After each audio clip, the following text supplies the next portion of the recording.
السلام علیکم ورحمۃ اللہ وبرکاتہ۔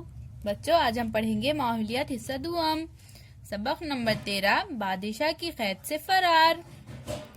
جے سنگھ پر بھروسہ کر کے شیواجی مہاراج بادشاہ سے ملاقات کے لیے آگرہ روانہ ہوئے۔ جانے سے قبل انہوں نے سوراج کا انتظام جیجا ماتا کو سونپا اور ان کا آشیرواد لیا۔ اپنے بیٹے سمبھاجی راجے، منتخبہ سردار، کچھ وفادار سپاہی اور کافی روپیہ پیسہ اپنے ہمراہ رکھا اور منزل بہ منزل آگرہ پہنچے۔ شیواجی مہاراج کی بے باکی۔ شیواجی مہاراج شہنشاہ کے دربار میں پہنچے۔ چھوٹے سمبھاجی راجے بھی ساتھ تھے۔ اس روز شہنشاہ اورنگزیب کی 50ویں سالگرہ تھی۔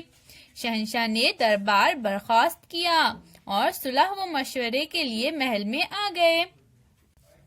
یہاں شہنشاہ کے سامنے خاص سردار اپنے اپنے رتبے کے اعتبار سے کھڑے تھے۔ شہنشاہ نے شیواجی مہاراج کو پچھلی قطار میں کھڑا کیا۔ مراٹھوں کو کئی مرتبہ پیٹھ دکھا کر بھاگنے والے جسونت سنگھ راٹھوڑ شیواجی مہاراج کے آگے کی قطار میں کھڑے تھے۔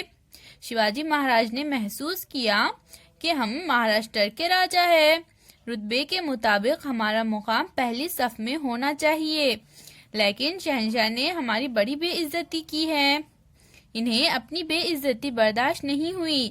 ان کی آنکھیں غصے سے سرخ ہو گئی۔ غصے کی حالت میں وہ محل سے باہر نکلے اور اپنی رہائش گاہ کے مقام کی طرف روانہ ہو گئے۔ انہوں نے طے کیا کہ اب وہ شہنشاہ سے کبھی نہیں ملیں گے۔ محل میں جو واقعہ ہوا، اس کی شہرت ہر طرف پھیل گئی۔ شہنشاہ کا وعدہ وفا نہ کرنا۔ شہنشاہ اورنگزیب نے شیواجی مہاراج کی رہائش کے گرد سپاہیوں کا پہرا لگا دیا۔ شیواجی مہاراج اور سمبھاجی راجے بادشاہ کی قید میں پھنس گئے۔ شیواجی مہاراج نے بھانپ لیا کہ شہنشاہ نے ان کے ساتھ وفا نہیں کی، اب وہ انہیں کبھی رہا نہیں کریں گے۔ دن گزرنے لگے۔ ایک دن شیواجی مہاراج نے شہنشاہ سے درخواست کی، ہمیں مہاراشٹر جانے دے، لیکن شہنشاہ نے اس پر کوئی توجہ نہیں دی۔ انہوں نے کافی کوشش کی، لیکن شہنشاہ نے ان کی بات نہیں مانی۔ شیواجی مہاراج نے اپنے دل میں ٹھان لی کہ وہ کسی نہ کسی طرح شہنشاہ کی قید سے رہائی حاصل کر کے رہیں گے۔ شہنشاہ کی اجازت سے انہوں نے اپنے ساتھ لائے ہوئے افراد کو دکن روانہ کیا۔ شہنشاہ کو لگا چلو اچھا ہی ہوا کہ اس طرح شیواجی کی طاقت کم ہو گئی۔ اب شیواجی مہاراج کے ساتھ سمبھاجی راجے، ہیروجی، بھرجند اور مداری محتر جیسے خدمتگار ہی رہ گئے تھے۔ کچھ دنوں کے بعد شیواجی مہاراج نے بیماری کا بہانہ بنایا کہ ان کے پیٹ میں شدید درد کی لہر اٹھنے لگی ہے۔ حکیم وید آئے، علاج معالجہ شروع ہوا۔ شیواجی مہاراج نے صحت یابی کے لیے سادھوؤں اور مولویوں کو مٹھائی کے ٹوکرے روانہ کرنا شروع کیے۔ ٹوکروں میں بیٹھ کر فرار ہونا۔ ابتدا میں پہرے دار مٹھائی کے ٹوکرے کھول کر دیکھا کرتے تھے، لیکن کچھ دنوں کے بعد روز روز کے کام سے اکتا کر انہوں نے دیکھنا بند کر دیا۔ ایک روز شام میں شیواجی مہاراج نے ہیروجی کو اپنی جگہ سلایا۔